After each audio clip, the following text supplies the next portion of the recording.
What is shaking? We're back.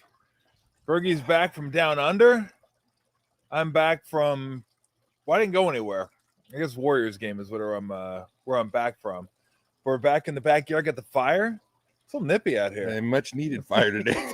It's a little Feels chilly. good. Yeah, Still need a jacket. Yeah, the fire the last few times has been kind of for the aesthetics.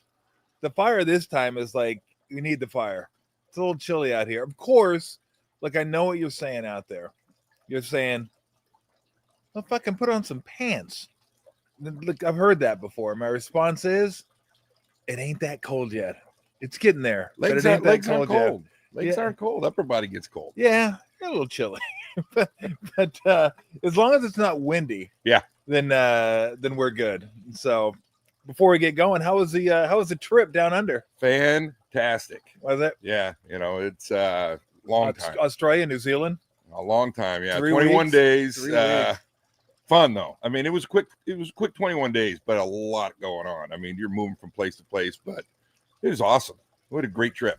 Yeah, I've heard Australia is fairly big. A lot of ground to cover. People don't realize the size of the United States. And so if you're trying to go from one place to the other, you got to fly. It's like if you're going to go from the Grand Canyon to Niagara Falls, you're not making that drive. No, you're not making that drive. So we flew all over the place. We landed at some obscure airports where you wouldn't even realize an airport would be. Dirt airport one time. Dirt airport. And but it awesome. I mean, just saw so many things that you've always seen on TV and always wanted to do, and we're able to do it. And was extremely impressed with New Zealand. Really? New Zealand, what a beautiful place. That's one of the few places I've been to that I could say I could actually live there. Really? Yeah, it was a wonderful place, wonderful people, just a good vibe. Did you see any boxing kangaroos? I boxed one. I sent you a picture. Did you box him? I took it. It was a light little jab at one, but he was a little guy. He was just a little tiny guy, and he didn't even care. He didn't want any really? He didn't want any part of you? No, he didn't want any part of it. How come you didn't get one of the big mothers out there? Those guys are big. Like squares up at you. When they stand up, they're taller than me. I mean, they're tall. Are they really? Yeah, and they're big barrel chests like that. I'm not messing with that guy. But the little guys, whatever. Yeah, you can handle the little guys. And the wombats, those are more my style. Yeah, that's right. And that's right. Little known fact with the wombat, when they crap, they come out like cubes of like a roller, like you're rolling a dice. Dice? You can stack them. Really? Yeah. Wow. Yeah. So you can take a wombat shit and put little dents in them and make dice out of them. I'm guessing that at one point somebody did that in the Outback because there's nothing else to do. But you should Google it. If you have a chance, Google that and look at that because it's amazing. You go, how's that coming out of you? That's got to hurt. Look at that. You don't just get football here. You get wombats. You get everything. Shit cubes here is what you get. So we're going to go over the Niner game today. We'll go over a little bit of the NFL, what's going on with the standings and the playoffs and all that. Get to the Lane Kiffin news that he's going to LSU and the college football playoffs, which all the championship games are set now. We'll go over some of the games from yesterday and who we think are viable candidates to maybe win the college football playoffs this year. But let's start with the Niners. I mean, it just, it was, to me, it was a workmanlike effort. Just nothing special. Purdy was okay. They didn't run the ball worth a crap, which they haven't. And that's a really good defense, and they're even better at home. Special teams actually helping now. I mean, they're not. It used to be like, hey, can the special team just not fuck this thing up? Yeah. And now the special teams actually like helping. Now Cleveland helped them with the muff punt; they recovered that. But Sky Moore, I think we crushed against Arizona a month or so ago, and deservedly so, is now becoming kind of a weapon, returning kicks. I mean, he got that one big kick return that led to the first touchdown. It was just a nice effort where Cleveland, almost like Cleveland beat themselves. You didn't do anything to help Cleveland along in this game, and they couldn't do enough. Yeah, you talk special teams and Sky Moore. One of the things it's a little thing, but it was a punt that landed in front of him, and it took a couple bounces, and then he snatched it. And that's huge right there. You save yourself 5-6 yards, and that ball was going to go inside the 10. Yeah. It bounced about the 15, 16, and he actually grabbed it and saved him. It was really a heads-up play because, if you get pinned inside the 5 with that defense, that's a whole different ballgame rather than being at about the 12, 13-yard line. Yeah, no, I thought the special teams was, again, they're helping now. It's not just don't just get out of the way. They've actually been doing a decent enough job. I mean, Pinheiro did a great job. Then he pulled the hammy. I'm not sure how a kicker pulls a hammy, but and then Gay did a nice job today, although kind of doinked that one from short. That was scary. That was a butt because the game was still not in hand at that point. Well, Bergie put it in proper perspective. What did you say about the Niners kicker? The Niners are now kicking with a guy who got replaced by Jake Moody. That's kind of scary when you think about it that way. And he got let go because he was missing kicks left. Yeah. Don't think about it that way. Yeah, don't think about it that way. You don't want to think about it. He got those bad kicks out of his way. Yeah, that's not a fun way to think about it. That'll make you nervous going into field goals. Go, wait a minute, that's the guy that replaced the guy that we were nervous about? Oh my gosh. But Purdy was fine. Yeah. You know, nothing special. Two best throws he made were probably the one to Kittle down the left side and his first completion of the game to Juszczyk, the 22-yarder. Those were his best throws of the game, but he didn't have to look. Sometimes it's okay to just not beat yourself. I mean, just don't beat yourself. Seattle today just didn't beat themselves. Buffalo today just didn't beat themselves. And when you're playing certain teams, that's half the battle. Just don't beat yourselves, and you can find a way to win a football game. I thought that was their biggest strength today. Like, the defense played well. Everything was good. Burrow got a couple sacks. You mentioned Mustafa had a really nice game today. Winters seems to always have a really nice game. White stepped up. Made some big plays. Played well today. They didn't do anything to beat themselves, which was nice. And the game plan, it was very simple. You didn't see a lot of elaborate screens. You didn't see a lot of cross. Yeah. In fact, you saw nothing thrown across the middle. They weren't going to put that in Purdy's hands this week. Everything was thrown to the outside, dumped off. They didn't take a lot of chances down the field. And I know they didn't run for a lot of yards, but the effort was there. They put in the effort trying to run the ball today. Yeah. You saw over 30 running attempts. And when they run over 30 running attempts, they usually win the football game. Yeah. And even though I think we said 2.7 yards a carry. 2.7 yards a carry not from McCaffrey. No. But when you put that many efforts in, good things happen. And that's been their avenue for success, is to do that. That's how they've been winning. Yeah. Purdy didn't have to do much, and he always felt going into this game. You and I talked about it, that points were at a premium, and that defense is so good, hard to run on, hard to throw on. They took advantage of the turnovers that they got, put points on the board, and never really felt like that game was in jeopardy. Even though when they got up, by 8 points, 9 points actually, when they were up by 2 scores, I never felt like Cleveland was going to get back in that game unless they screwed it up. Yeah, I felt the exact same way, and I started to feel that way beginning of the second half. Just don't screw it up. They're not going to catch you. I mean, Shedeur Sanders is just whatever. I loved his last play of the game. Like, little things like this, I feel like I learn a lot about a quarterback or a lot about a player. I remember Derek Carr did this one time, and I think it was against Jacksonville or something. End of the game. I don't know if they're down 1 score, 2. They're down 2 scores. No. I'm the other Derek game. Carr. Okay. So it's like the 4th and 4. They go for it because maybe they're down 2 scores. And so it's 4th down, end of the game, getting close to the end of the game. And he rolls out and throws it out of bounds. I'm like, bro, what are you doing? Like, I'm serious. You can't do that kind of stuff. Now, this probably wasn't going to make a difference because this game was over at the point. But it was like 4th and 17, last gasp effort. And he rolls out, runs it left, and slides down. It's like, that kind of stuff drives me nuts, even though it's not super consequential. It just tells me, like, what are you thinking about? Are you thinking about your health? You thinking about not wanting to throw a pick? Like, who cares at that point? Just give yourself a chance, even though it's 0.1%. You just made that 0.1% chance be at 0% chance. Yeah, just throw it up for grabs if you have to. Chuck it up. What's it going to matter? You're already losing by 2 touchdowns. It's 4th and 16, 18, whatever it was. Throw it to Judy, 50-50 ball. Who knows what's going to happen? If it's picked, it's picked. And it's not going to have any bearing on the game if he picks it. Yep. But have some savvy in it. You got to have a little savvy. You got to have a little competitiveness. And I didn't see it. Now, just know what's going on. I got to turn our screen on. I got to make sure our screen's still on. Our screen looks like it's on. I can't even see it. And I got to show everybody something too. Well, Sanders, while we're on Sanders, I mean, he didn't do awful today. But he just doesn't do much to make you go, wow, at all. There we go. Oh, you can see it now. Max showed me F2. Yeah, hit F2 when it gets real dark. I hit F2. Look at our turkey up here. That's gone, though. Why do we still have the turkey on there? Why isn't the Christmas tree on there? Oh, that's a good point. We're going to have Christmas. We can't live in the past.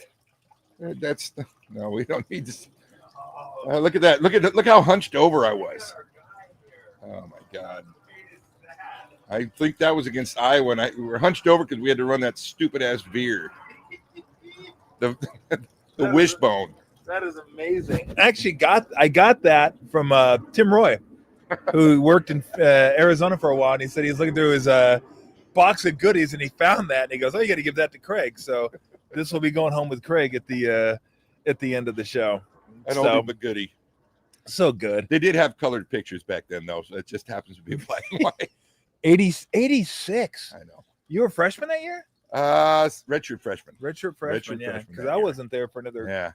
Was I? You got there in 87. I guess that was that year. No, 86, no, you got there 87, 87, 88. 88. Yeah, you were there. That was your first year there. That was my first. That's right. That was my first year there. So there you go. For those of you that are wondering, did Berg play? Yeah, he played.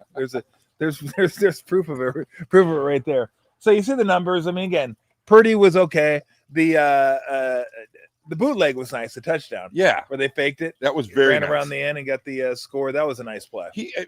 They didn't give him anything where he would really make had to make a lot of decisions. Everything was a dink and dunk to the outside. He made some great third down throws. When you're 11 for 16, 11 for 17. 11 for 17 on third down. On third down, that's really efficient. You're going to win a lot of games. And a lot of those were on the quick little throws that he made just to advance the chains. And Juwan Jennings, I thought, had a really nice game today. Caught the ball well. He's a big physical guy. And, the first play of the game, and they had talked about it all week last week. He had to crack a defensive end, and he had to crack Myles Garrett on the very first play of the game. And he did a great job. Ball got outside, and they got a nice run on it. It was the first run, at least. And I'm getting more and more impressed with him. He's getting better. He's getting back into the flow like what he did last year. He had, I think, 3 third down catches today. And last year, that what they call him, third down Juwan. Third and Juwan. And today you saw a lot of that, what they did. And, that was what they needed to do today to win this game. They didn't have to be crazy. They didn't have to take that many chances down the field. Yeah, because look, they need him. Yeah. Because he's that one guy that you can throw to in the middle of the field. Now, none of the receivers did much today. I mean, Robinson had, I think, 1 catch. Pearsall might have had 1 or 2 catches. He had 1 for negative yards, but Bourne, I don't know if he did much today. But again, they didn't need to do much today. No. So they're going to get the bye week and come in. What are they now? 8-9 and 4. 9 and 4. I mean, you'd like to think 11 wins is there for them, right? Giants at home, Tennessee at home. Yeah, that should be 11.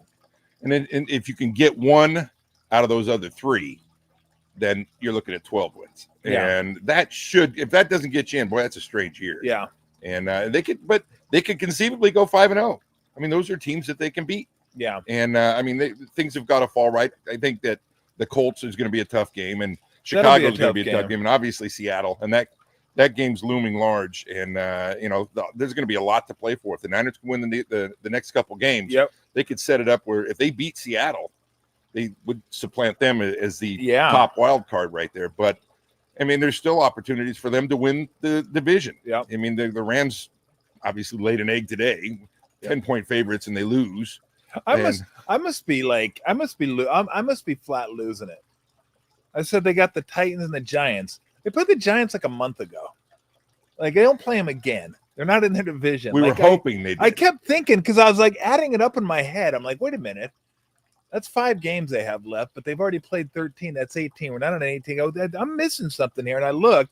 I don't know why I thought the Giants were coming where they had man. I've thought that for like a month. Yeah, they put the Giants early in November.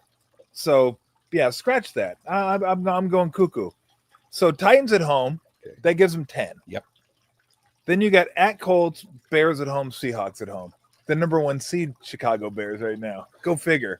And that, once again, all those games, if you look at with the bye this week, getting everybody fresh, feel pretty good about them going against the Titans at home. And then you've got that 3-game stretch that is, they're going to be playoff games. They're all going to be playoff type games because all of those teams are fighting to get in. And they're fighting not just to get in, but to get a bye. Yep. To get the top seed. And who knows, whatever happens with the Rams on that, if they lose 1, they drop 1, then everything's crazy in the West.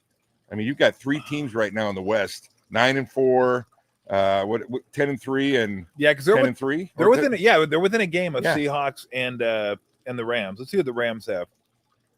We know they have Detroit coming up. We talked about that. And by the way, how do our crotches look? Look okay? Okay. We've had a complaint from the studio audience that the crotches were too prominent. So I'm not going to out who said that. Stop looking at our crotches. Let's see. I think it's because you mentioned OnlyFans. They started coming okay, back the with Rams are at the Cardinals, home against the Lions, at the Seahawks, at the Falcons, home against the Cardinals. So they should probably beat the Cardinals twice. Yes. But then again, it is the NFL. They just should have lost beaten to the Panthers. Carolina. Yeah, they just lost to Carolina as a 10-point favorite. So you could see, I mean, possible. I will say this. The most they're going to lose from here on out should be 2 more games, right?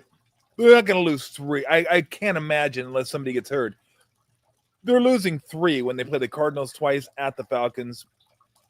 At Seahawks, they could lose. Home against the Lions, they could lose, but they'll be favored in that game. But, I mean, there's a chance that everything, the division and everything is up for grabs that last game of the season. Yeah, and Seattle, if I'm not mistaken, has to finish with the Rams and the Niners. And that's talk about a tough finish for them. I mean, if they win that Ram game, then they have a lot. I mean, either way, if they don't win, they're going to have a lot to play for in that last game. Yep, Seattle is at Falcons, home against Colts, home against the Rams. They also get the Panthers, at Panthers, and then at 49ers. So they could lose 2. They could lose Rams and Niners. I mean, maybe the Colts. Again, it's the NFL. Well, the Panthers too. And Panthers are. You're right. They're fighting for their division championship. Yeah, so, they have a shot. So who knows? I mean, there's let's put it this way: it's still up for grabs, and it could be all up for grabs that last weekend of the season. The division could be up for grabs, playoff seeding. Like, are the Niners? Because I don't think the Niners aren't in per se. I don't know that 10 gets you in for sure. No. I think 11 does. Yeah, 11 will, because everybody's got to play each other, and somebody's going to drop off. Yeah, I mean, they're gonna knock each other off a little bit, but that's what makes it so exciting. The NFL has done a great job of making the end of the season meaningful. Yeah, and I mean, you look at it. There's going to be so many great games coming up with so many implications in both sides, in the AFC, NFC, and for all the division and all the wild card spots. Kansas City they're on the backside looking in. They're trying to battle to get in. Detroit trying to battle to get in. 2 teams they thought might be in the Super Bowl. Yep. I think they get one win between Colts, Bears, Seahawks. They're in. I agree. So I'm going to say they're beating the Titans. I agree. Titans are terrible. They're going to beat the Titans. So that's 10. Just give me 1 out of those. If you get 2 out of those, then you're great. And that's why I always find it difficult when people start going over a schedule before the season and go win, loss,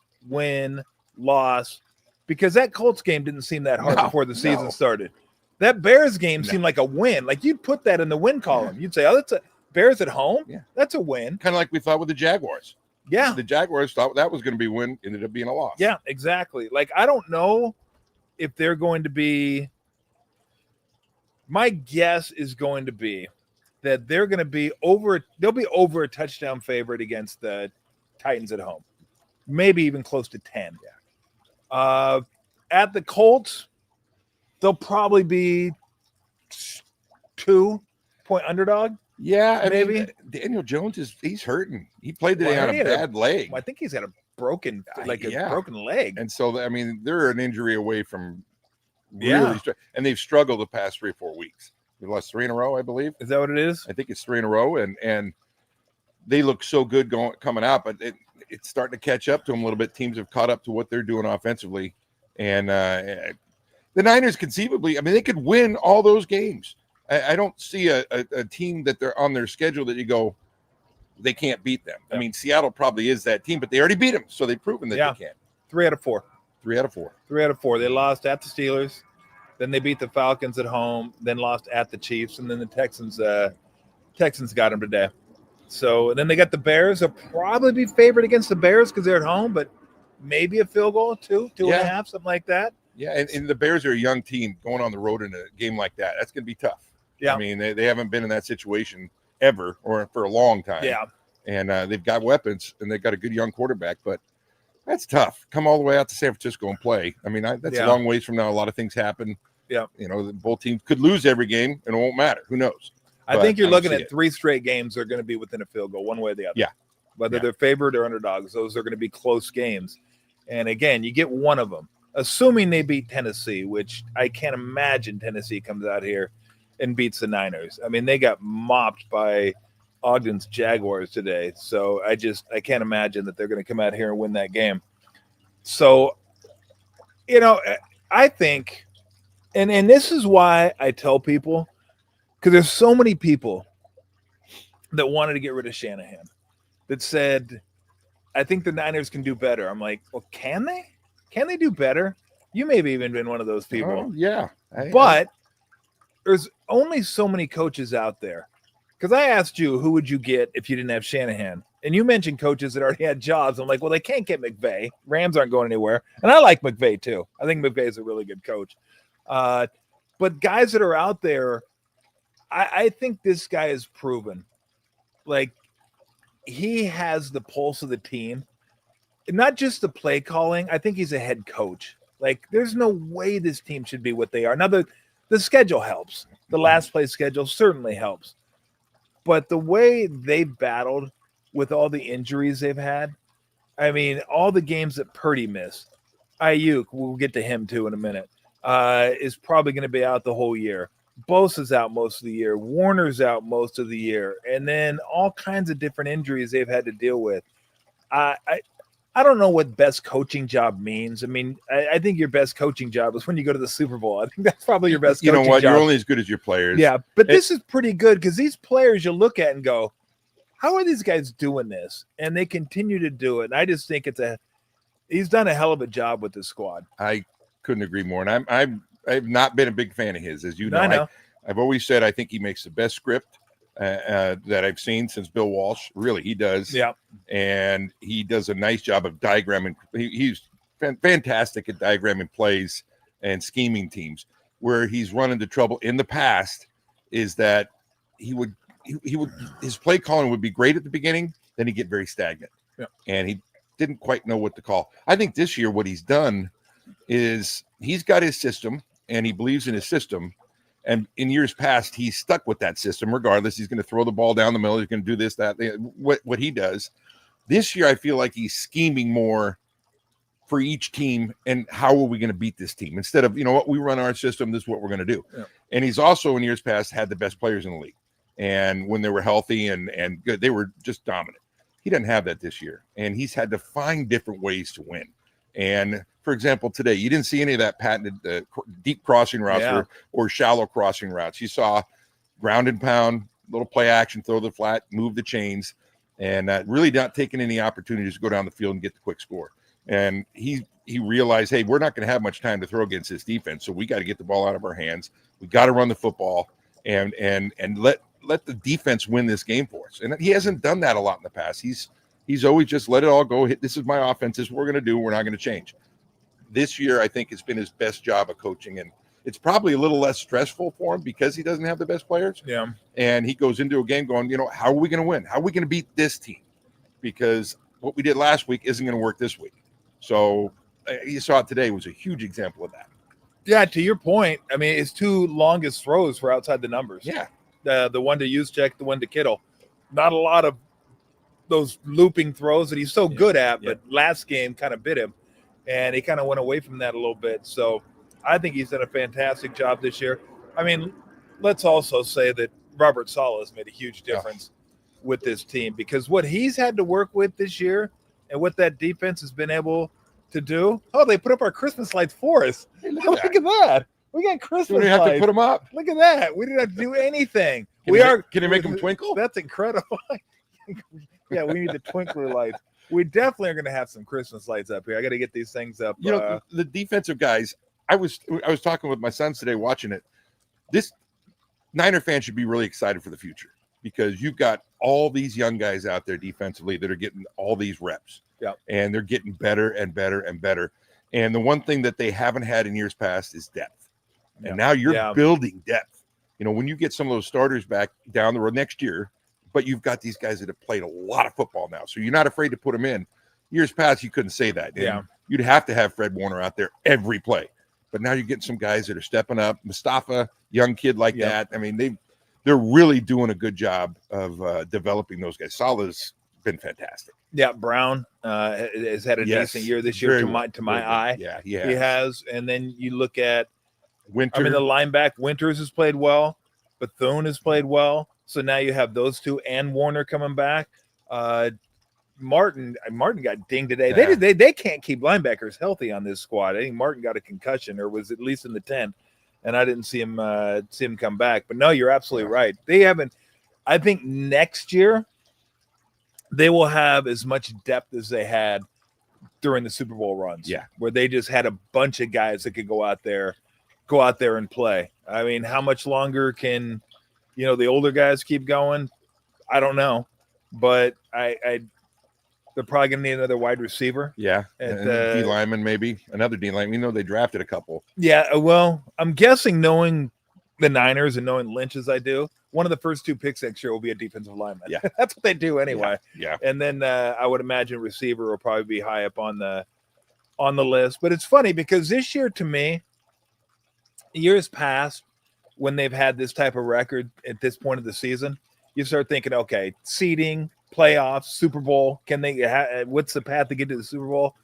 Like, I'm not even thinking like this team can get to a Super Bowl. I just don't think they're talented enough to get to a Super Bowl. But that's not even what it's about. No, it's just about getting to the playoffs and giving yourself a crack at it and seeing what happens. You never know what can happen, and the NFC is pretty wide open. I mean, who's the best team? Rams? And they're definitely, obviously, the Niners beat them. They just lost today. It's such a fickle league. I mean, every week somebody steps up and you go, man, that team, Dallas might be the best offensive team in the league right now. They might be. And if they sneak into the playoffs, that's a tough out. Somebody's going to have to play them in the first round, and that's a tough out. Yeah. And, the Rams, the Rams are the only team really this year that have kind of drubbed the Niners in that second game. Other than that, the Niners have been in every game that they've lost and had opportunities to win those games. Granted, it's a lighter schedule, but still, these teams are all good. I mean, there's not many weak teams anymore. Cleveland's weak on offense, but very strong on defense. Yep. Arizona's not very good. That's the one team that I think is really down right now. And the whole NFC South is not very good with the Falcons. And Buccaneers are good, but they haven't played well lately. They haven't played great lately either. The Saints, Falcons, and really the Panthers have been the cellar dwellers. Yeah, past and they've been years. okay this year. And they've been okay. They're getting better. Yeah, I look at the NFC, and look, all you need to know about the NFC is the Bears are the number one seed. And not to say they're not good, because they are good. They could run the hell out of the ball. That Monungai kid and Swift. I mean, it's funny. You get Ben Johnson coming in, and it's like, oh, it's going to be great. We're going to throw it around, do all the fun stuff they did in Detroit. It's like, nah, we're just going to pound it. Yeah, we're just going to pound it into the defense. They are good at it. And they've got two good tight ends, good blocking tight ends and receiving tight ends. The Loveland kid and Komet are both really good, and the run game, because of that, and their play action game has been great. And that's really helped Caleb Williams in his development, because he doesn't have to throw it to the receivers all the time. He's got those two tight ends and those two backs he can dump it to. Yep. And I think he's shown great improvement. Yeah, and the receivers haven't done much. Enough. But they're good. Yeah. Odunze and DJ Moore, both really good receivers. They just don't use them that much. Odunze hasn't done much over the last 3 or 4 weeks. Moore hasn't done much this year, but you're right. They haven't had to. No. Defense has been good. Running game's been good. I'm still not quite sold on Caleb Williams, but I think he holds on to the ball a little too much, but he's getting better. He's definitely getting better at it. And I think Johnson's like, we're going to run the ball. This is not going to be the Caleb Williams show. That was USC. This is the NFL. We're not doing the Caleb Williams show. And but that, to me, that tells me where the NFC is at. Yeah. So you get to the playoffs, you never know. I mean, I still think the Rams are the best team. Philly's offense is a mess. They're just a mess. Defensively, they're good. Their offense is a mess. Yeah, it's a mess, and they can't throw the ball very well right now. And I think they're still trying to figure out what Jalen Hurts does. I mean, he shows just some brilliance throwing the ball. Then he'll throw some balls where you go, what is that? And he's obviously very good running the ball. And Saquon, they haven't gotten a lot out of the this offensive year. line hasn't been very been good. It's injured, and before it was injured, it wasn't very good. So, the defense is still really good.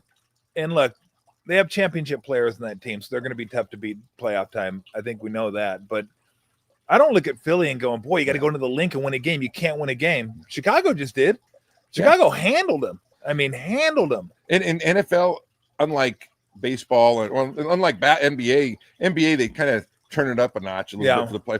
In football, you really can't do that. I mean, you're turned up a notch every game. Yeah. You have to win every game. And so what happens in the regular season usually carries over into the playoffs.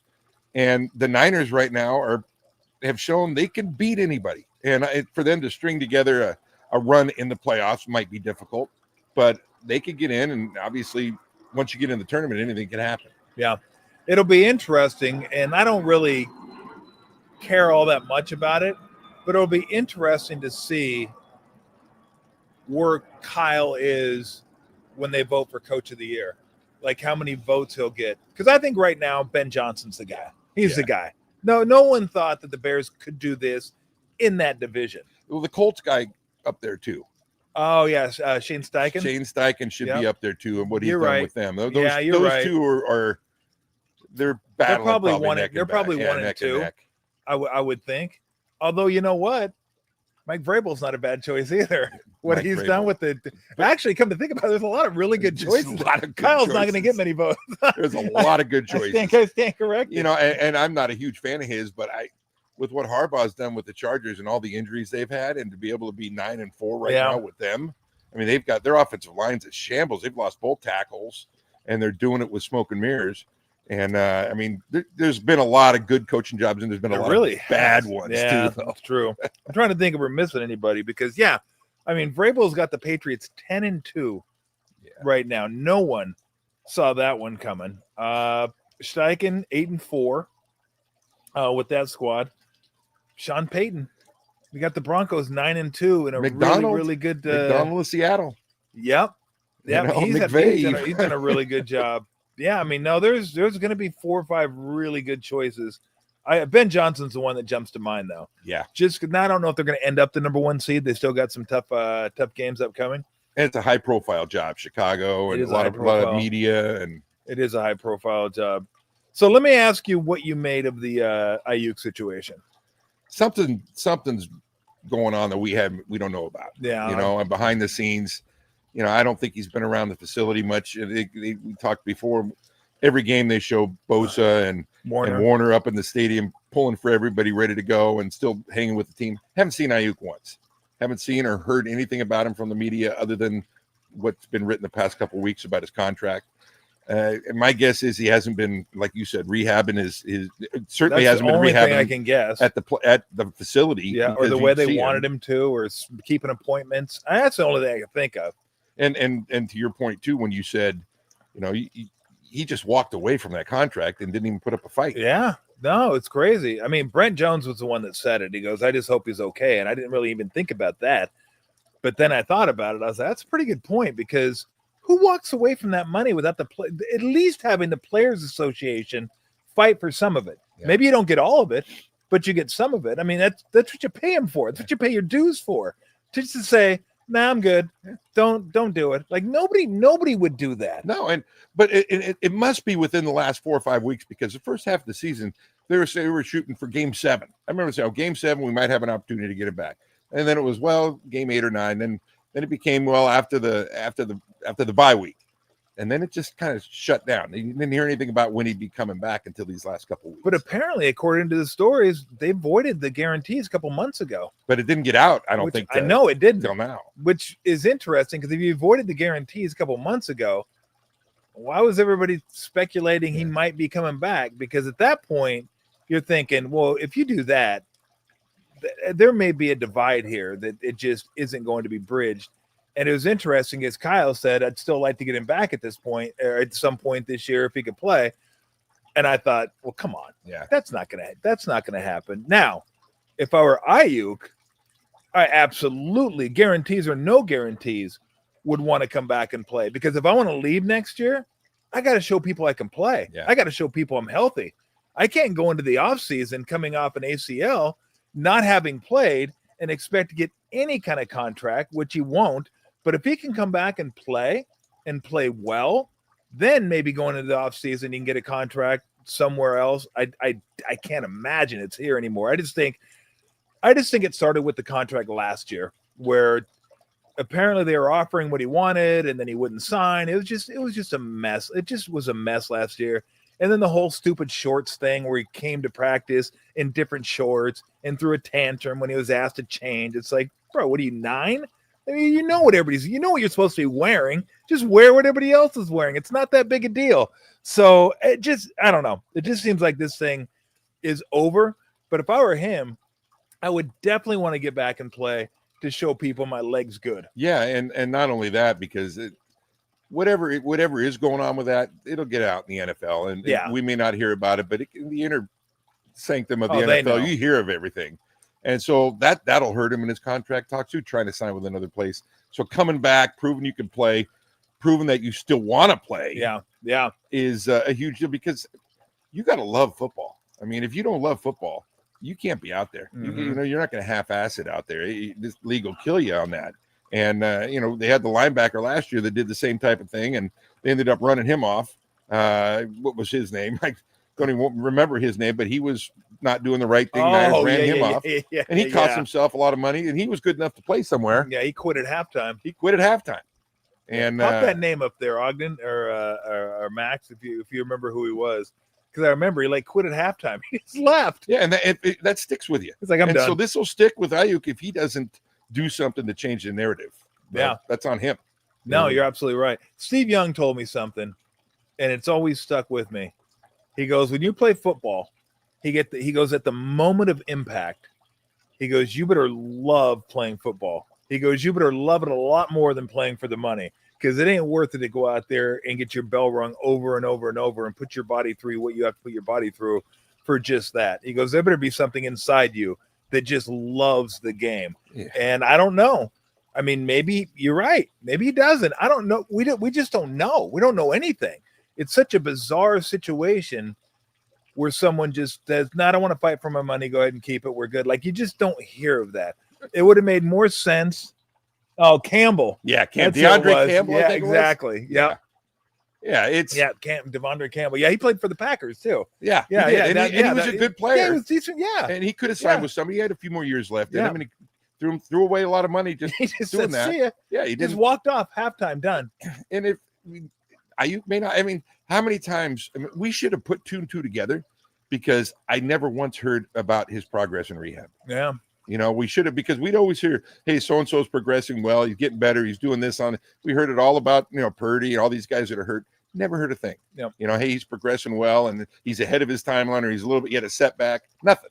So obviously they didn't have much contact with him one-on-one. Yeah. And that right there tells me a lot. You know what, looking back on it, I found it funny when Kittle said this, but I just didn't put it together. When I think 2 weeks ago, when Purdy came back and Pearsall came back and they were as healthy as they had been, I think Kittle said, all right, this is what we have. This is our squad. We're healthy. Let's go get them. But there was no Aiyuk. Yeah. So maybe they knew. Yeah. This isn't going to happen. Yeah. He ain't coming back. They did a good job of keeping that quiet, too, I know. Which is hard to do with that many guys. Again, it's just such a bizarre situation where somebody gets their contract voided. What Kyle say? Never seen it in 20 years. Yeah. Been in coaching 20 plus years. Never seen anything quite like this. It certainly helps the Niners with the cap and some of the things that they're doing. Definitely helps with the cap. For their future. Yeah. And they've proven, hey, we're able to win without him. He would be a bonus, that's for sure. And he'd be able to stretch the field, but they're winning. And if they were losing, people would be begging for him to come back and screaming, hey, we need to have him. And he didn't have much leverage right now because of that. No, he has no leverage. And it just stinks because, there was a time, 2 years ago, when I said their skill position players were as good as anybody. Maybe Philly. Philly has Smith, Goddard, Brown, Saquon.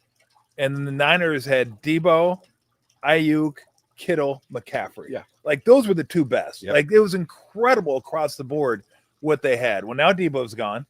Looks like Ayuk's going to be gone.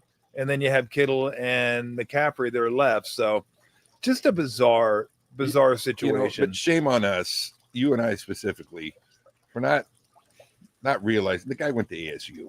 Yeah, that's a good point. We should have figured that out ahead of time. If he went to ASU, yep. He's there's a big question mark. Big right question away. mark. You never shake that. No, you never.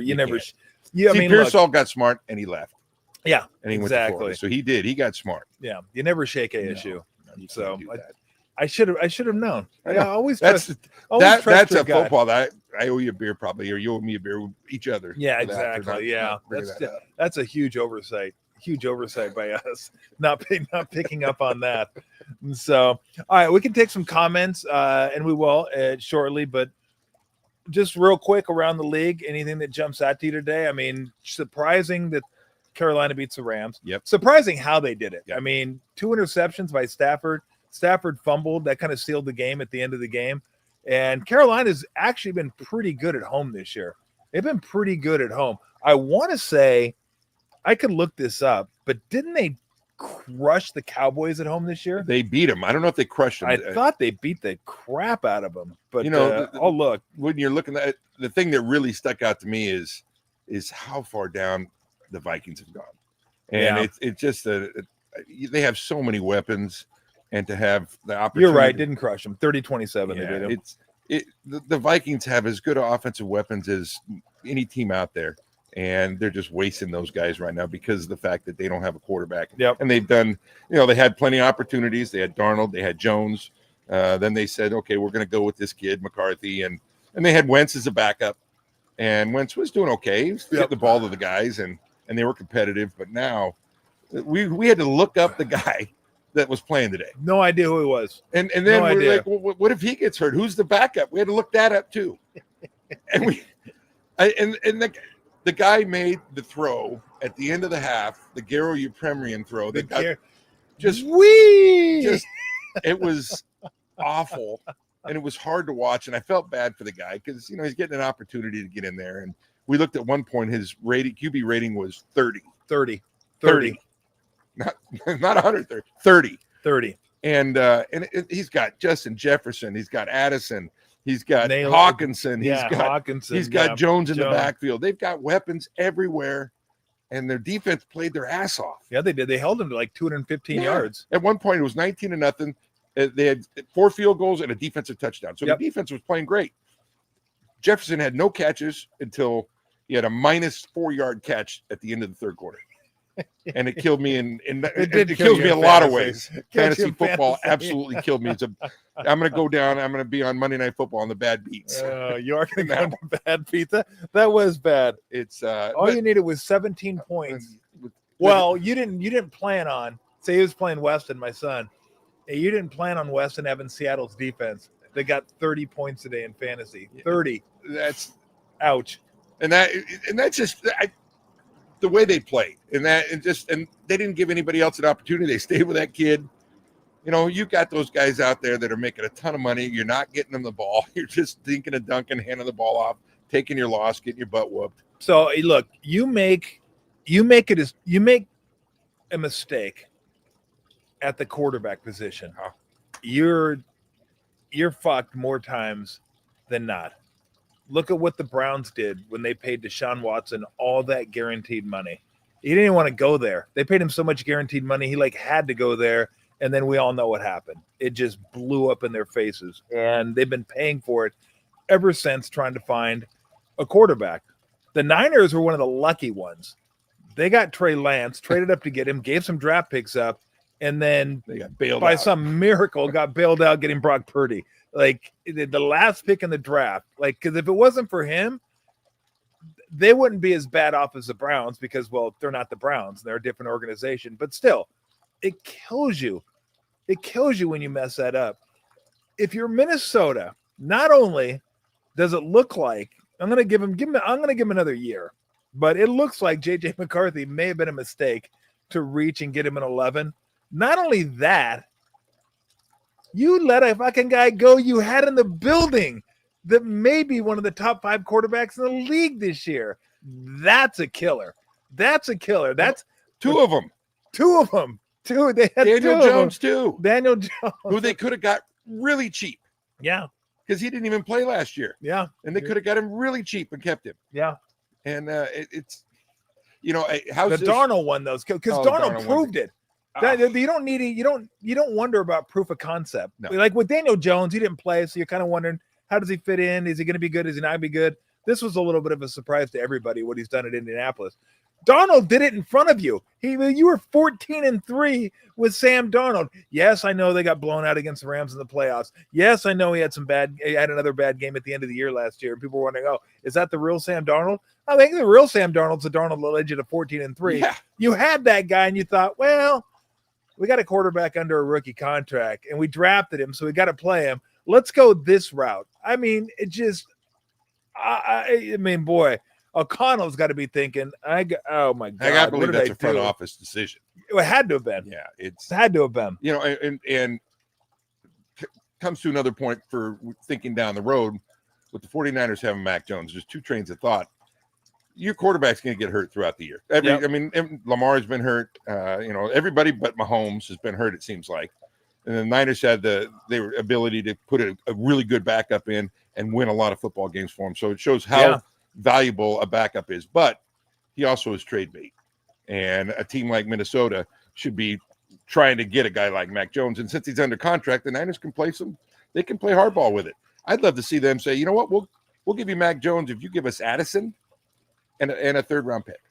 And that could solve everybody's. And I think the Niners could benefit from a guy like Addison who could really run. Yeah.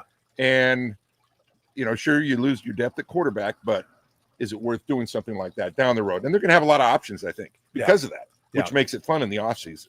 No, I think they're going to have a lot of good options. Yeah. I think they're going to have a lot of good options because I'm sure they would like to do right by the player. What is I got to get this thing closer to me so I can read this old, thing. I got to put glasses on. Let me get it closer so I can read our comments. It says, Tom, 100 dudes versus a gorilla. Do we have a chance? Stop that. Stop the 100 dudes versus a gorilla thing. All right, I think I can read that now. You got your glasses on. You can read it. I can read it with my glasses. That's about it. There we go. Oh, yeah, we're good now. But, yeah, I look, I would love to have Mac Jones be the backup again. But if you can get something for him, you can't. I mean, if you can add to your roster, you got to go out there and try to get another backup quarterback. And, look, here's the great thing about what they've done there. Remember where Sam Darnold was before he went to Minnesota. Good point. San Francisco.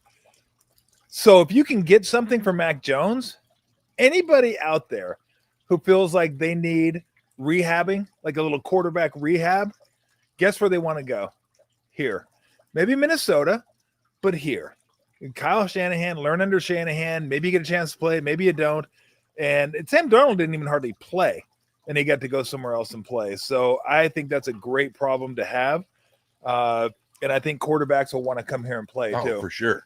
Mac Jones, he decided he had a lot of opportunities. He decided to come here and be a backup. He probably could have gone elsewhere where he would have probably had a better opportunity to be a full-time starter. He knew he was going to be the backup here, and it worked out for him. Obviously, he got to show his how much better he's gotten and how well he can do in a good system. Yeah. And there's going to be a few teams out there, and there always is, who need quarterbacks. And there's going to be teams that aren't able to draft a quarterback this year. So we'll take Mac Jones. Teams with talent. Minnesota is the first one that comes to mind, obviously. Cleveland's another one that comes to mind. Cleveland, because, Cleveland's not – we talked about the running back. I mean, we think he's good. Yep. And Jerry Jeudy is certainly a capable receiver. Yep. And Njoku's not bad. And they're wasting away because they can't get him the ball. And their defense is wasting away and keeping them in every game. Yep. If they could score 24, 25 points a game, you're looking at a lot of wins for them. So that's two teams who just not without even thinking that need quarterbacks. And Mac Jones has proved he can win. Absolutely. Right. So I think that's going to be that'll probably be the most interesting thing this offseason with the Niners. Obviously the draft, but it'll be interesting to see what happens. Holy crap. Did I say low battery? We got to get into some college football stuff too. Hold on one second. Do we have Mac Jones or do we trade him for a second rounder? That's what we're kind of talking about. I would trade him. I mean, I'd trade him for. I'd try and get as much as I possibly could. I'd even get, like I said, a player. They get players that come in and play right away, and throw in a draft pick, whether it's a third round, fourth round. That's fine as long as you get the right player. Throw on some comments. I'm gonna leave Berg here alone by himself. That means I got to put my glasses on. Tom, how would you rate Brock's Dougie? I don't know what the fuck is Dougie. What is a Dougie? I don't know what it. I don't know. I wouldn't know what to answer on that. What a Dougie is. You'll have to elaborate and maybe send another email on what a Dougie is, unless it's something we don't want to read. But you know what? Purdy did a great job. His game plan going in was obviously to just keep moving the chains, and they didn't want to put him in a situation where he was going to throw the ball across the middle where it could get picked. You know, the 3 picks last week could ruin a lot of guys' confidence. And Kyle Shanahan, I thought, did a great job of getting him back into the flow so that he wouldn't, force the ball down the middle. And he's usually good for 1 or 2 of those types of plays every game. He where you go, what the F is that? What is he doing throwing that ball? Didn't have any of those today. I mean, everything he threw was decisive and was to the right guy, made good decisions, used his feet well, and ran the ball when he needed to. And I think that's going to be huge down the road. I thought last week the one pick that he threw late down the middle over the top into the end zone, he could have run for a first down. And when they're playing well, that's when he's running, that's when they're playing really well. His Doogie is his dance. His dance, I guess. I can't. I'm going to have Tom rate dances because I can't dance. At least I know it's a Dougie. What's a Dougie? You didn't know what a Dougie was. You said you didn't know what a Dougie was. It's not a fucking Doogie. You said you didn't. I said I don't know what a Dougie is, not a Doogie. Oh. There's his dance right there, and he's showing it. I've never seen it before. Got to admit, I'm not there with the. I guess my kids probably know what it is, but I don't know. I don't like it. I'm just going to say I don't like it. Act like you've been there before. Hand the ball back. Barry Sanders, hand it right back to the official. Let your lineman do the celebrating. Do something that way. Don't make a spectacle of yourself. That's my opinion on that. Welcome to Old Man Theater. I like touchdowns. I don't like dances. He says, "Fucking what is that? Get it off my football field. Get out of here. Get off my lawn. I don't want that on my lawn. Beat it with your Doogie or your Dougie." 2 white guys aren't going to know a hip dance. Is that hip? Is that still hip? I thought the Dougie was like kind of old, but I'm not. Where's the good old Cabbage Patch? Yeah, where's the Cabbage Patch? The running man and the Cabbage Patch. Jerry Rice needs to get in there and show him how to do it. Where's the good old Q dog? Just go in there and go do the Q dog. Omega Sci-Fi. Oh, gotta bark. Somebody said that we're talking about the Dougie. We've reached the apex of the show. We're not talking about it. Somebody asked us. We don't know what the Dougie. Yeah, we don't. I had no idea what that Dougie Fresh was. I have no idea. 6 minutes. 6 minutes. That's all Dougie. I know. Do you guys know that, huh? 6 minutes, Dougie Fresh. You're on. On. There you go. That's old. That's old school for you. All right, so we got to get to we'll take some more comments. You can throw those up there. We're gonna get to some college football. Thank God we don't got to hear about Lane Kiffin anymore. I heard enough about him over the last week. We're gonna hear about him. He can't let that go. He wants to be in the limelight, doesn't he? And God, he is going to do everything he can to stay in the limelight. He's loving every minute of this. I mean, it's a shame, but that's what it's gotten to.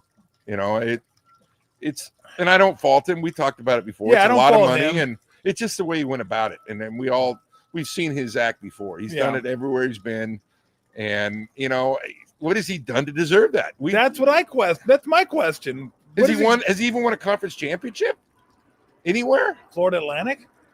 Maybe. I don't know. Maybe they showed his record at Florida Atlantic, and I expected it to be something like 28-4 or whatever. It was just a little bit above 500. Was it? It wasn't like but granted they were terrible before. Yeah. But he used that as a stepping stone and jumped on the next job he could get, and it's everywhere he goes, he makes himself the center of attention.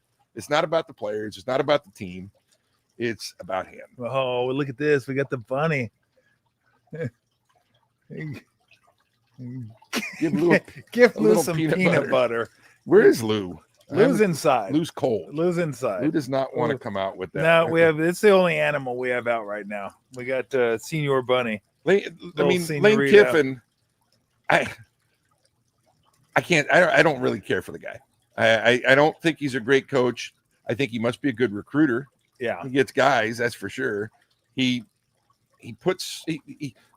bulletin board material. Everybody he plays, he says something that's going to go up there. He's just not the kind of guy I'd want my kid playing for. That's for sure. Well, let's go over the Lane Kiffin exits. Yes. From programs. Yes. Starting with Oakland. Al Davis brought out the overhead projector, called him a con man. He'd been lied to. He got fooled, duped. He says, I got duped. Which I found funny. And here's one of the savviest businessmen the NFL's ever seen. And he got duped by Lane Kiffin. It's like, please, Al. I mean, come on. Please. But still, the fact that he said that, and it was a mess. Let's put it this way. It was just a mess. So from there, he kept falling up. Let's fall into a Tennessee job. He'd be the head coach at Tennessee. He was okay at Tennessee. I mean, I think that was kind of the Fulmer lull. So he was kind of bringing him back up a little bit. 1 year. 1 year, leaves. They're setting mattresses on fire outside of his house because he leaves them in the middle of the night to go to USC. So that was his exit from Tennessee. Then SC, he gets canned on or near a tarmac after getting beat by ASU. On the tarmac. I think it was ASU beat him. I believe it was. It was coming home from and, ASU. And the AD met him on the tarmac. They said, see ya. You're out of here.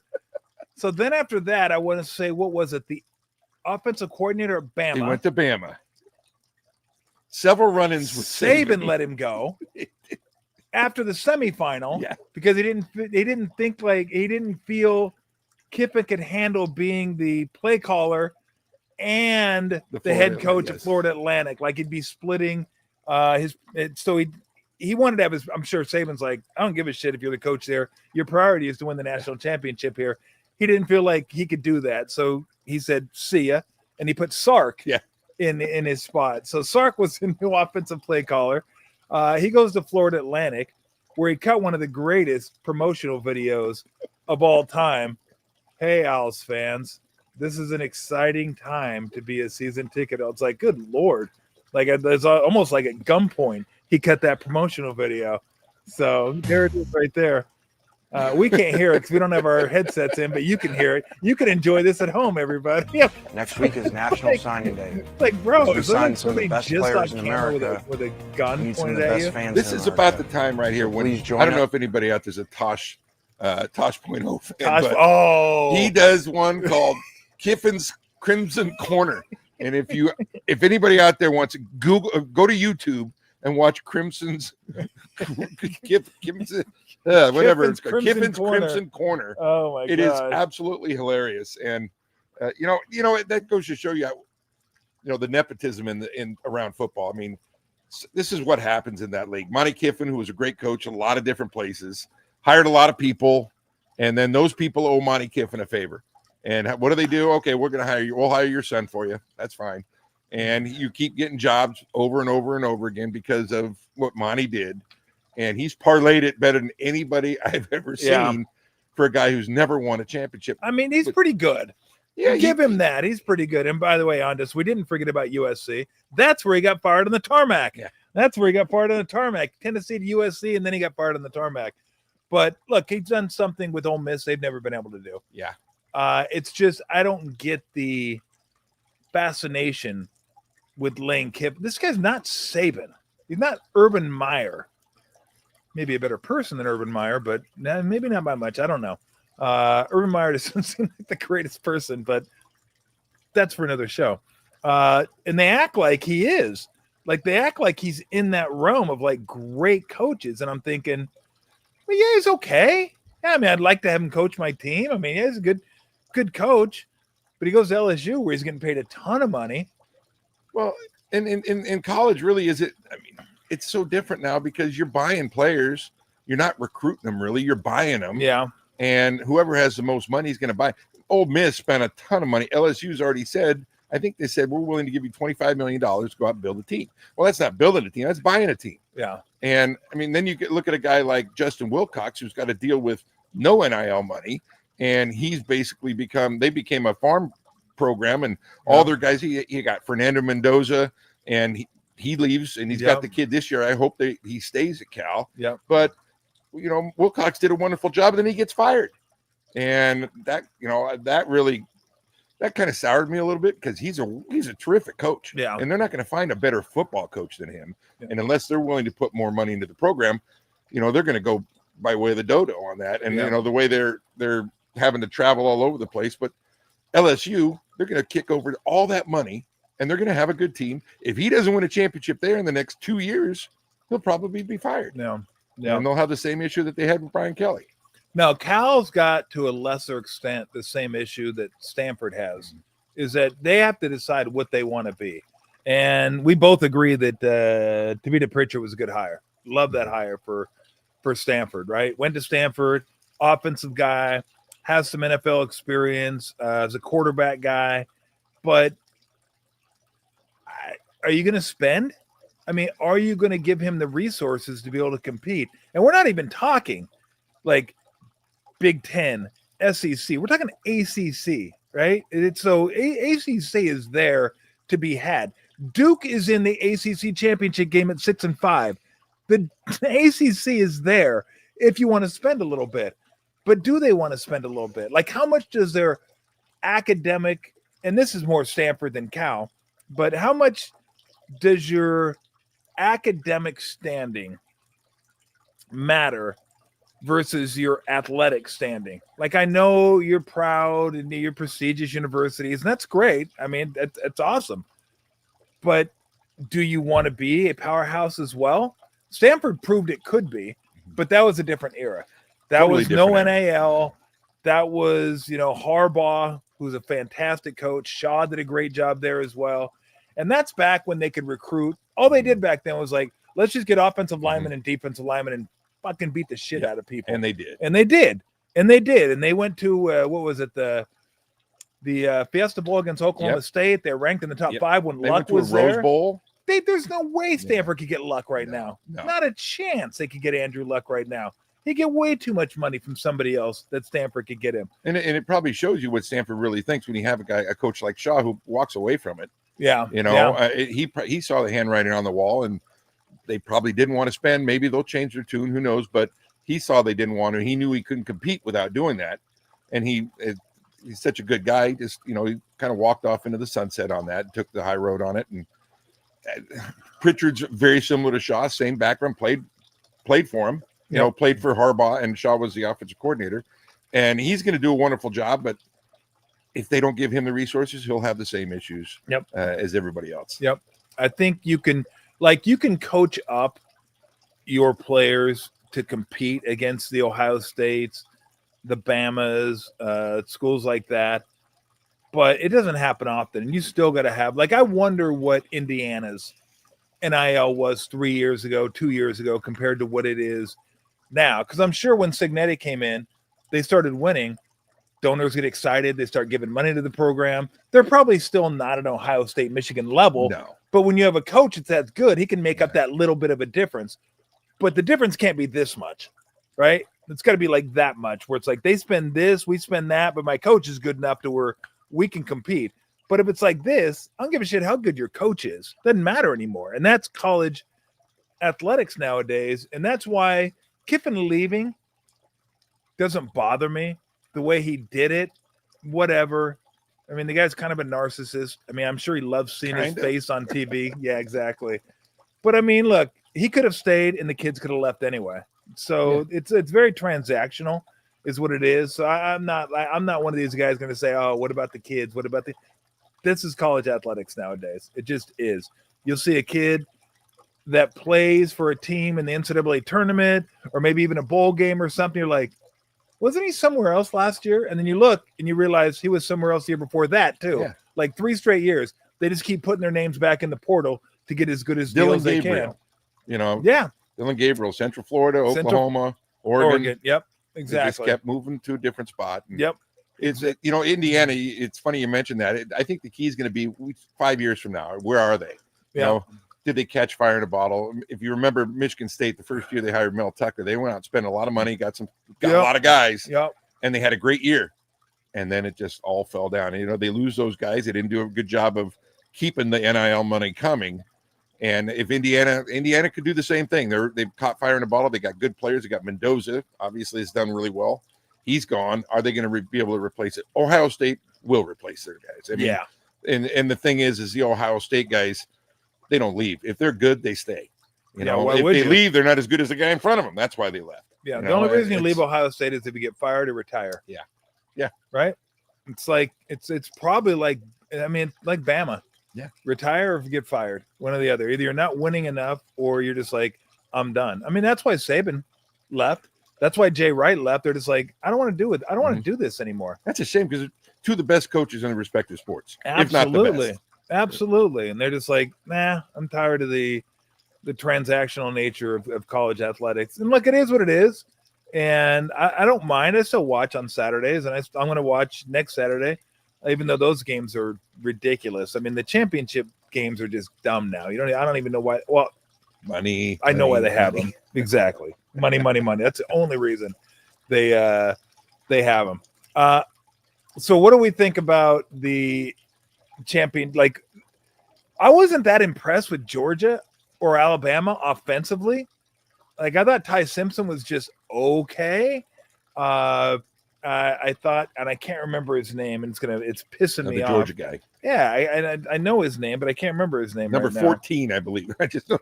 He wasn't very good. No, he wasn't very good. But both teams, they load you up with 22 athletes on the field, and both teams, they're so loaded. Gunner Stockton. Yeah. I mean, both those teams are good enough to beat anybody. Yeah, but they don't put guys away either. They make the mistakes that the quarterbacks specifically may have made mistakes that have kept other teams in it. And a good, well-coached team, because they're well-coached as well, and they have great athletes, but other teams have caught them, and they're not as dominant as they used to be. But the athletes they put out there on the field are as good or better than anybody. That's for sure. Yeah, it's the guys pulling the trigger, the quarterbacks, who's going to make the least mistakes. Yeah, I don't know. Who. I'll tell you what. You probably don't know much about him, but as far as like a futures bet for to win the championship, I'm not saying they're going to win, but I bet you get decent odds on Texas Tech. They're pretty good. They're pretty good under the radar, and I'm not sure that they couldn't beat Ohio State, Indiana, Georgia, Bama, Oregon. Like it seems more wide open this year than it has been. Like, I think Ohio State is the best team. Yeah. I mean, the Bo Jackson kid, the running back's really good. Sayans had a really nice year for them. And then no weaknesses. Do they have they just shit receivers here at Ohio State? I mean, that Smith guy, he's the biggest freak I've seen in college football since Calvin Johnson. Or maybe Julio Jones. And he's got another year. Yeah. He has to come back next year. It's a joke. He's so good. It's ridiculous watching that guy play. The other guys that are Carnell Tate. Yeah. That guy's they're studs. He's a stud too. And I don't know how you stop them. That's the one thing with Texas Tech. Texas Tech's got 11 athletes on defense. They're really athletic. Really good. The one thing they don't have is they're not gigantic up front. Yeah. And the Ohio State is gigantic. And that could take a toll. That negates the speed of Texas Tech. And that's the only thing I could see. But I agree with you. I think Texas Tech, they could get out. They could win the whole thing, but that's the one detriment to their defense. And nobody they've played has been big enough and able to expose that. But Ohio State can do that. So who knows? And Indiana can do it too. Indiana, but that'll be a fun game. Mm-hmm. That'll be a fun game. I don't know how much both teams will be. I mean, look, they're going to be fired up because they're playing. It's 1 versus 2. But that's the only downside. And I'll say the only downside of the college football playoffs is that games at the end of the year, which meant in or out, don't mean that anymore. It's like the wild card in baseball. We're playing for a division title. Yeah, but if we lose, we're still going to get in the playoffs because we've got a good enough record. So, but I mean, that's a small price to pay. I still, what is that? They're 10-1. That's pretty decent. Are they 100-1? It's not 1,000-1, is it? Plus 1,000? Maybe at the beginning. No, it's 100 to win 1,000. So yeah, 10-1. Yeah, 10-1. That's boy, that's pretty good value. Yeah, it's not bad. I was kind of hoping they might be 15-1 or something, but I mean, look, it's going to be Ohio State, probably going to be like even money, I would think. Indiana might be like 3-1. Georgia will be up there. Oregon might be up there, but yeah, Texas Tech's really good. They're really, really, really good. You know, it's part of me. I mean, this goes back to the old school football in me, but you know, nowadays the SEC and the Big Ten, as big as they are and as good as they are, to win that league is amazing. I mean, and the problem being now is you could win the league, go undefeated. If you don't win the national championship, it feels like a failed year, you know. And to go through a season in one of those two conferences and come out as a champion is huge. And you know, in the old days, you do that, and then you were rewarded with a bowl game. Yeah. Now you got to go. You're rewarded with having to play 3 or 4 more games to try and get to the national championship, and only one team wins. So they feel like failures at the other, which is that part stinks because they had great seasons, they're great teams, but you know everybody wants to see it, and there's so much money in it. Yeah, get over it. Life's tough. Give me my playoffs. Make that bigger, Max, so I can see the odds. Everybody can see the odds bigger. I'm gonna have to get up and look at it. So I see Ohio State. What are they? Yeah, plus 150. Let me get up and look at this. It's a real professional outfit. We get going here. Yeah, I can't see anything. Oh, now I can. Texas Tech plus 1. Yeah. Ducks are 10-1. Notre Dame 10-1. Yep. Indiana's about 5-1 plus 475. Aggies 12-1. Alabama 13-1. Ole Miss 30. Sooners 60. Sooners just on.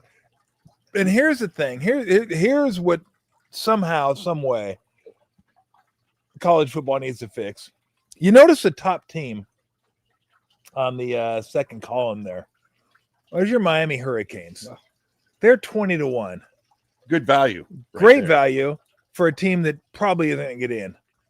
So in Virginia, they're 50-1. Duke 100-1. Those are the two teams that are probably going to get in over Miami. Why is that? Because Miami lost 2 conference games, along with Duke, and along with a few other teams. I can't even figure out the tiebreaker. I don't want to. But they end up tied with Duke and a few other teams. Duke made it over them. Miami lost, and this is their fault. They lost to Louisville. They lost to SMU, who are pretty decent teams as far as the ACC is concerned. Now, I haven't looked at Duke's schedule to see who they lost to, but they didn't play each other. So if you have a league that's 18 teams, that's 16 teams, not everybody can play everybody. So Duke may end up getting an easier schedule than Miami, even though Miami's better than Duke. And via a tiebreaker, Duke makes it to the conference championship game and Miami doesn't. Like, there is no doubt in my mind, out of those 3 teams, Miami has the best chance by far to win a playoff game. Absolutely. And Virginia doesn't. Duke doesn't. I don't think. I mean, I guess they could theoretically, but Miami has a better chance, and they're not going to be in it. Well, and you theoretically said that Duke may not be in it. Duke may not be in it because they might be ranked below the Sun Belt winner, which I think is going to be James Madison, and the American Conference, which I think is going to be North Texas. Yeah. So, yeah, I'd love to see Miami in it. I think Miami deserves – well, I shouldn't say deserves to be in it. They're one of the best 12 teams.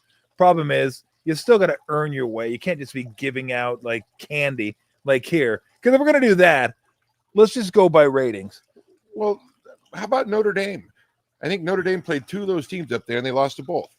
And Texas, and that's the only 2 they played. Yep. And how are they ranked that much higher than Miami, a team they lost to? So I guess those games don't matter. And they always say, "Oh, it's how you play at the end of the season." Well, they're playing easier teams. Yeah. And of course, they're going to have a better record at the end. And they weren't playing everybody. They played Stanford in the last game. Stanford not really good this year, and I guess Notre Dame was their best win against another team. Yeah. Who's not even on the board. Here's what it would be, or close to what it would be. Yeah, Duke lost to Illinois out of conference, Tulane out of conference, and then Georgia Tech and Virginia in conference. Oh, and UConn. I mean, come on. I mean, that's just silly. So here's what it would be. Now this you have to take at least one spot and make way. So I'm going to give you the top 11 teams. This is according to a guy named Brad Powers, who I get his college football newsletter. And he's really good. He's one of the better college football handicappers out there, knows his stuff. And his power ratings are probably in line with Vegas's power ratings. So his power ratings are this. This would be the top 11 teams that would be in the college football playoffs if you just went by power ratings. Ohio State 1, Notre Dame 2, Indiana 3, Oregon 4, Texas Tech 5, A&M 6, Georgia 7, Bama 8, Miami 9, Utah 10, Ole Miss 11. 12 would be Oklahoma, 13 Tennessee, but not after this week, after getting beat by Vandy. Vandy was 16. Texas was 14, just outside. So if you want the best teams, you're not going to get it because at some level, you still got to earn your way into it. We can't just say you're the best. You got to prove it on the field. And then you can't just, but we're still the best. We lost because who cares? You lost. But Utah's not going to be in it. They're one of the 11 best. And Miami's not going to be in it. They're one of the 11 best. Oklahoma is going to be in it. And they're number 12. So, I mean, it's not going to be perfect. And to be honest, college football never needed more than 4 teams anyway. No, they never did. I mean, the only reason it's fun, because I'd rather watch the playoff games than watch a stupid bowl game where you have 9 opt-outs and nobody plays. At least guys will play during the playoff game, so that's kind of fun. So I enjoy that. You get matchups you don't normally get throughout the course of the years. They just don't play each other, so that's fun. So I still enjoy the playoffs. I enjoy the games. More good college football games is better. But do we need it? No.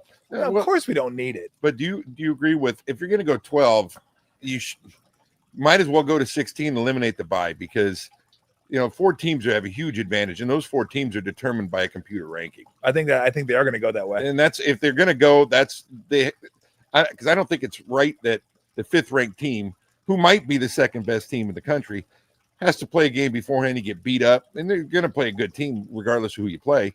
I mean, if you want a true tournament, they got to go to 16. Either go to 8, cut it down to 8, or go to 16. I'd be a fan of 8, but they're never going to go backwards. No, they're not going less games because they want their money. They want their money. I wouldn't mind 16. I mean, again, 12's too many. 16 is going to be way too many, but whatever. I mean, it is what it is. Now, I think there's a case to be made.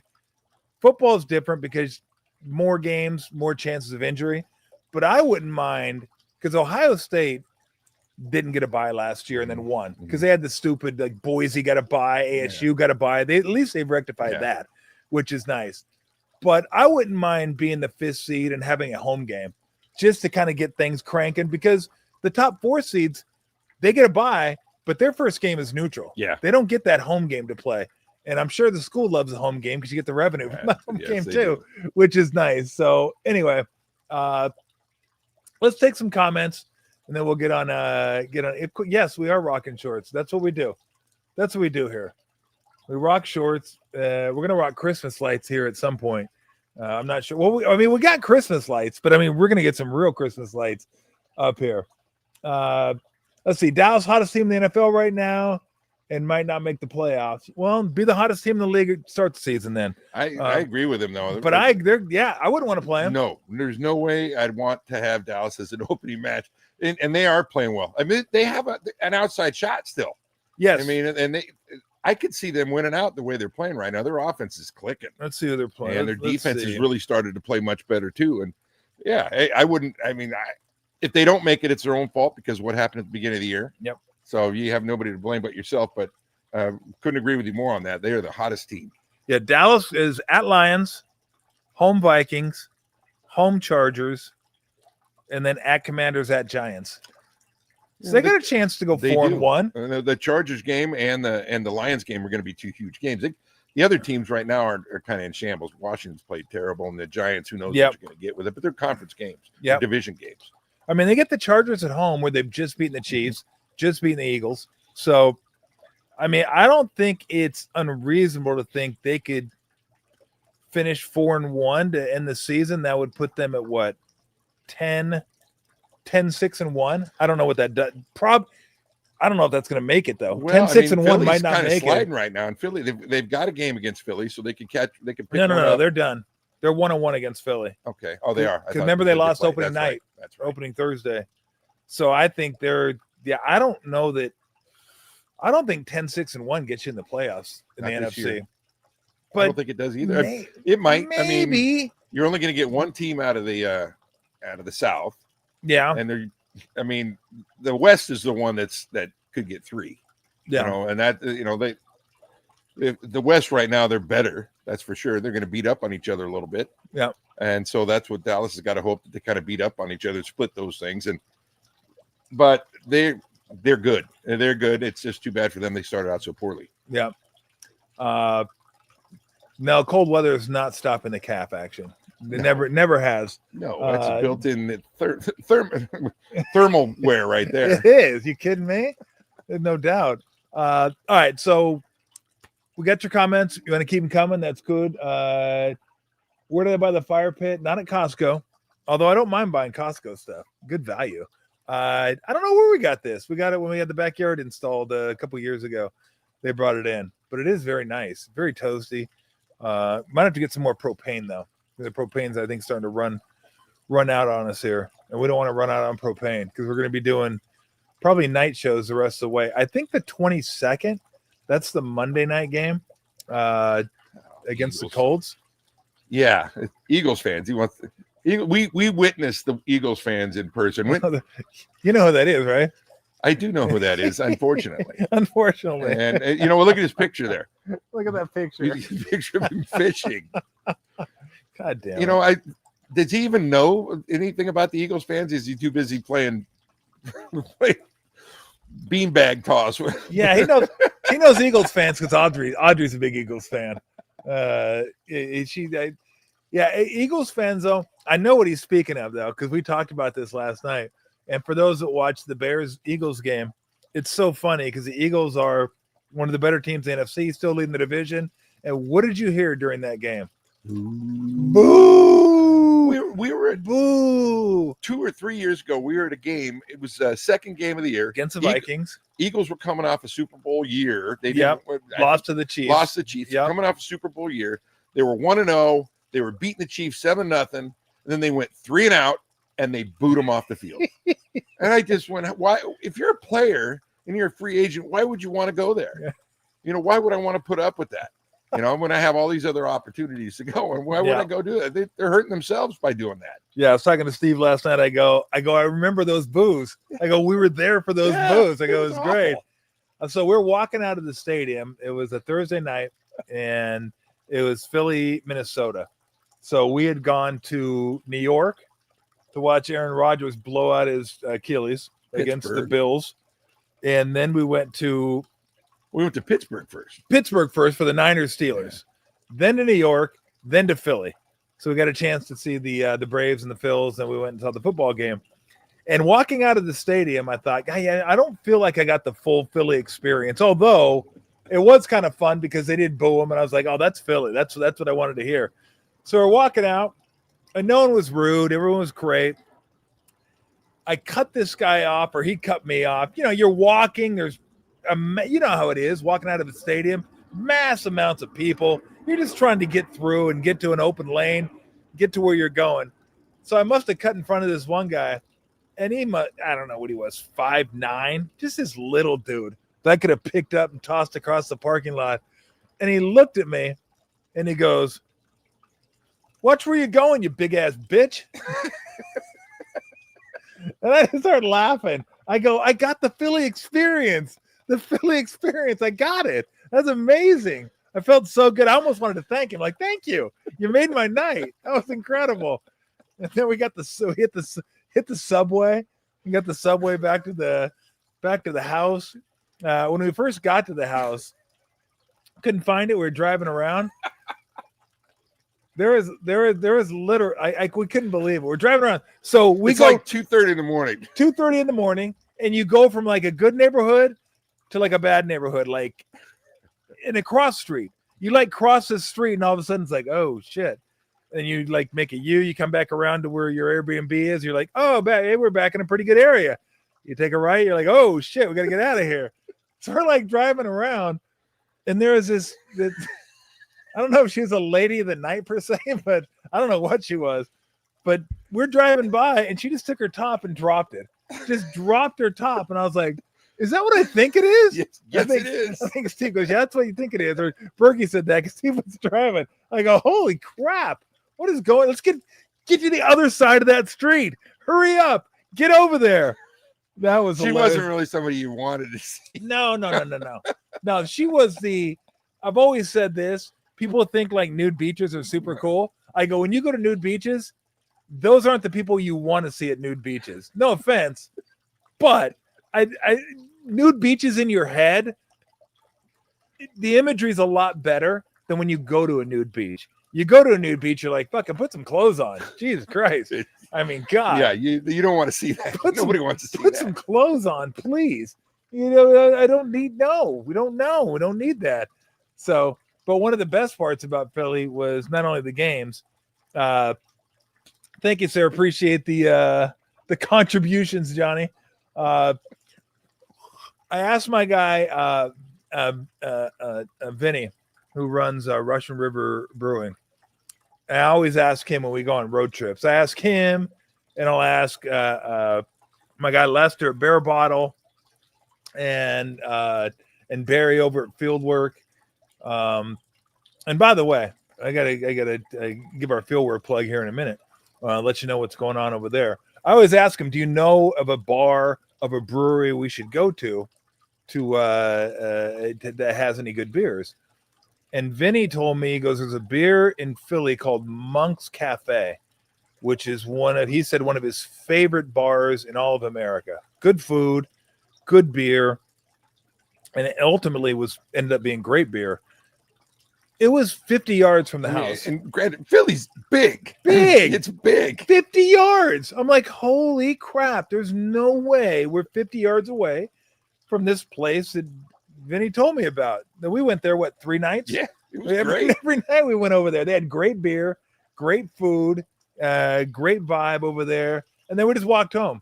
This is why it's like literally 50 yards away, max 50 yards away from the house. So if you're ever in Philly, go to Monk's Cafe. It's really, really, really good beer. And speaking of good beer, make sure you give our friends Fieldwork a visit this holiday season. I said it for Thanksgiving. I'll say it again for the holidays. You're going to be going to parties, going over people's houses. Grab a 4-pack. Bring it over. It'll be different. Everybody's going to bring wine. Bring some beer. They got sours. They got IPAs. They got non-alcoholic. Of course they got non-alcoholic. It's the official non-alcoholic craft beer of the San Jose Sharks, which, by the way, we're going to be going to in a couple of weeks. We're going to be going to see the Sharks and the Calgary Flames. Barry has offered us tickets, and we're like, yeah, we'll go with you. Heck yeah, we're going to go down there and watch the Sharkies play. I would highly recommend the rice beer that I had tonight. The rice lager was very good. Really crisp. I think it was called Rice and Easy. Yes, and it was. It was very good. Very good, very crisp. If you like a light beer. Yep. Wonderful. Yeah, really good. And they have I had a German Pilsner. I can't remember the name of it. All the names are a little, just look. They have German Pilsners. They have Czech Pilsners. They have American lagers. They have the rice lager. The rice lager is really, really good. And I got a couple pulps in there, too, that I've had over the last couple of days. So if you're going down to the Tank, or even if you're going to one of their establishments, they got like 7 or 8 of them. I should get a list of those one of these days and just let you know where Fieldwork is. Oh, you got a phone? Fucking Google it. What am I here for? What am I here? Google? You look it up. Look up Fieldwork Brewing on your phone. I'll tell you where it is. Big one in San Ramon. It's awesome. Oh, yeah, the one in San Ramon. Yeah, especially great outdoor area, indoor area. I need to get out there and do a show. It's a perfect spot. We should go out there and do maybe we'll do a football show out there one of these days. Have Gerlach come out. No. No. Like we said, the new beach. Nobody wants that. Nobody needs that. So again, if you like non-alcoholic beer, if that's your jam, then go ahead and go to one of their fine locations. I mean, that's just a few of them. There you go. Berkeley, Corte Madera, Monterey, Fieldwork. I know San Ramon's going to be coming up here in a minute. Sacramento, San Leandro. We've been to the San Leandro, and we did a show from Been to the San Napa. Leandro. I've been to the Napa one. It's wonderful. And there you go. Yeah, the San Ramon's really, really nice. Now they got a monster fire pit. Oh, I've been to San Mateo one too. That was really cool. We did it. Actually, I've done a show from San Mateo and San Ramon. I haven't been to the Santa Rosa one yet. Huh. I'll have to get up there. I could hit that one, and I could hit the little Russian River where you're up in Santa Rosa. So if you're near any of those locations and you enjoy beer, I would suggest go to Fieldwork and grab yourself some beer. Oh yeah, Tyler Toffoli. Tyler Toffoli scores. And Sharks have been playing pretty good hockey too. Really good hockey. In case you haven't noticed, the Sharks are playing some pretty good hockey. Macklin Celebrini has been bringing it. Smith and Eklund, but the guy who's been getting it done is Askarov. Yaroslav Askarov has been fantastic between the pipes. Like, he's been really good. He's figuring it out. But if Tyler Toffoli scores or has an assist, the next day you can go into Fieldwork, get 50% off your beer, non-alcoholic or otherwise. So there you go. And if you're going down to the tank, you can grab a non-alcoholic beer down there. And it's not just non-alcoholic beer. They're the official non-alcoholic craft beer of the Sharks. But they also have pulp and other leaded offerings. Like if you're into the leaded drinks, kind of like I am, then they'll have those for you there as well. All right, brother. I think we are done. Good stuff. That was an extensive show. That was fun. It was a good time. So we'll be doing shows. What do we got next week? Sunday show? We got a bye too. We got a Niner bye. Oh, we have nothing next week. We're off next week. We came back 1 week, and now we're like, we're tired. No, we did last week. Did we do last week? We did. No, or was it 2 weeks ago? It was last week. Was it last week? Yeah, we did last week. Because we actually talked about the trip then too. We talked about the Skipper's Canyon Road, the crazy road in New Zealand. Dang, did we? You're 60 now. You really I know. I could be losing it. I mean, no, I'm serious. I could be absolutely losing it. I thought we skipped a week. Who'd they play last week that we did the show? The Panthers. The Panthers. No, we didn't. Yes, we did. No, the Panthers was Monday night. Man, we didn't do Monday night because I had a game Monday night. We did 2 weeks ago. I know we did because we talked about Skipper's Canyon Road. We put the picture. Oh, yeah, that was the Cardinals. Yeah, the Cardinals. Yeah, okay, so 2 weeks ago. Okay, so I'm kind of losing it, but not completely losing it. We didn't do last week. We did 2 weeks ago. So I mean, look, I could be losing it. There's a distinct possibility. So we're off next week, and then the following week we'll have a 1 o'clock game. So same show time, and then we'll do a Monday show when they play the Colts on the 22nd. I'm going to see if I can get Brent Jones to join us if he's still up. And then the Bears Sunday night. So we're going to have 2 night shows in a row. Nice. I mean, I feel like we're doing a night show already. It'll be a little colder. Yeah, we're going to, yeah. I might need another jacket, not pants. Not pants. We don't do pants on this show. No. There's no pants on this show. So we'll do 2 in a row. And then the last game of the season, the Seahawks. And then we'll have a playoff edition. And then, I do have a Magic game, but I think I'm off that day. So I think I'm taking off the 20th and 22nd. So I'm planning on being here for the show. And then we'll do playoff games too.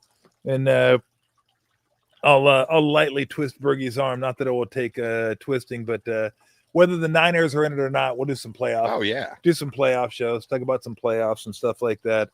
And maybe run you right through the end of the season. So hope everybody has a great evening.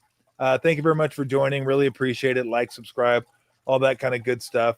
Appreciate it. What is that? The Dougie? No, we're not. No, Bergie doesn't need the Dougie. He doesn't need to learn the Dougie. What to do? We don't want you to. I don't want you to learn. No, I'm not gonna. We don't want you. I barely dance at my own wedding. Yeah. I'm not gonna dance now. You can do the Cabbage Patch. You can do that one, or do the electric slide or whatever. I don't know those. I'll do that when I go to the nude beach. I'll do the Q dog. There we go. Yeah, you gotta bark. There we go. So, well, I got to get Christmas lights up here too. Although those look pretty nice. I kind of like those. And they kind well of done, Max Ogden. go right to it. Look at that. Yeah, Like I'm grabbing one. No, right I like the lights.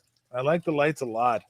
We got the fire. We're gonna have some. I gotta go. I gotta find my lights, find my Christmas lights in there, and put them up, and then I'll put them here, and then it'll be a nice glow. And I gotta figure out how to.